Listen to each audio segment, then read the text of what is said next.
What is faith? I promised I would do a series on what is faith. So I thought I'd start off today. I found a web page recently that discusses what is saving faith. And so I thought I'd read to you what that web page had to say and then start from there. Okay. According to this page, it says, the Bible speaks of people who are saved by faith, but it also mentions others who have faith and yet are not saved. Then what is required in order for a person to believe to the saving of the soul? Saving faith requires three things. First is conviction. One must be convinced in his heart that God exists. Yet, this conviction alone is not enough to save, since James 2:19 says that demons believe there is one God, but they are not saved. So something more must be required in order for someone to have saving faith. Faith also requires the trust in God. One must depend on God as the source of salvation. Daniel was saved from the lions because he believed in God. He did not just accept in his heart that God exists. He trusted God to deliver him from the lions. Yet one does not really trust God unless he has the last element of faith, and that is obedience. Now, many people will tell you that you're saved by faith without obedience, but the truth is that faith that does not obey is faith that does not save. James 2 verses 14 through 26 show that faith without obedience cannot justify, because it is dead and barren. Hebrews chapter 11 is the roll call of the Old Testament people of faith. But when you study their lives, you'll see that every individual is rewarded by God only after his faith led him to obey God, never before that. It is said that years ago a man was about to push a wheelbarrow across a tightrope over Niagara Falls. He asked the crowd how many people believed he could make it. Many held up their hands. Then he asked, how many believe and have faith enough to ride in the wheelbarrow? No, you do not need to cross Niagara Falls in a wheelbarrow to please God, but you do need to have the kind of faith that leads you to act in obedience to His revealed teachings. Now, that wasn't me. That was directly from this webpage. I believe it was BibleStudyLessons.com. So again, I'll put that in the link up here. One of those sites. I'll put that in the link up on my description. But I figured I would start here because, in my opinion, this is half right and half wrong. Well, first of all, the Bible is very clear that we are saved by grace alone.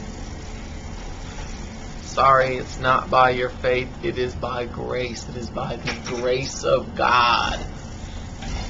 Now it says by grace through faith. And that is why I wanted to do a study on what is faith. So that's why I thought I'd start here, because I believe that this thing has some things that are very accurate. For instance, it mentions faith without works. According to James chapter 2 verse 16, faith without works is dead. You must have works to show forth your faith. And this is where I decided I was going to start actually talking about what is faith. Because I've heard so many debates about faith versus works and works versus faith. And some people try to tell me that I'm a works-based individual. Well, no.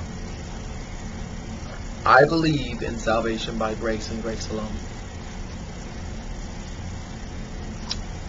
But I believe that if somebody is saved, that works are going to be shown. I believe that I have a faith evident, a works evident.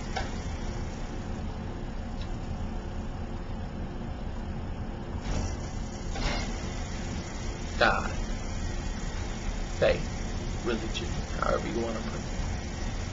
I was trying to think of a word to use. I believe that if a person has accepted God, accepted Christ, Yeshua, the Messiah, if the person has accepted them into their lives and decided to follow them, then they're going to obey and they're going to keep His commandments. That's why I started here. I don't think that everything they said is correct. As I said, this says that you have to have faith to be saved, and although I agree that faith is required, it's not by faith that you're saved, which is how this thing starts off. Saved by faith. No. Saved by grace, and grace alone.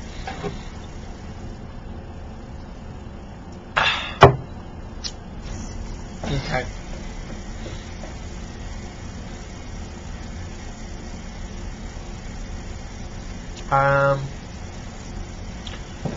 To give an example,